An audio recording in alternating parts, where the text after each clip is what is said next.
In this video, I'm going to show you how you can contact Supercell support here in Clash of Clans in 2025 and onwards. Before we dive into this, make sure to like the video and of course subscribe to the channel with all notifications on. It really does help out the channel and lets us know that you want more content just like this. But if you need help with your Clash of Clans account, here's how you can actually contact Supercell support directly from the game.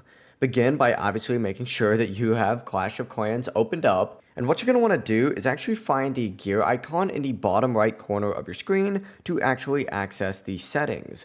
Once opening this up just like so, you're going to want to go ahead and find the option for more settings down at the very bottom.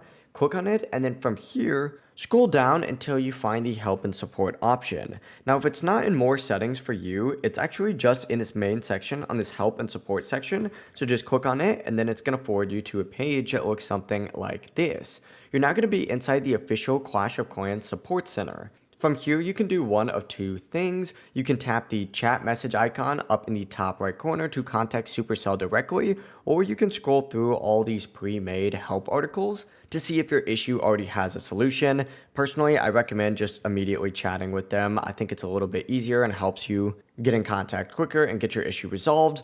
But whether you've got account issues, you've lost progress, or in-game problems, this is by far the fastest way to get help. If this video did help you out, make sure to like the video and subscribe for even more Clash of Clans tutorials and guides. Have a great rest of your day. Peace.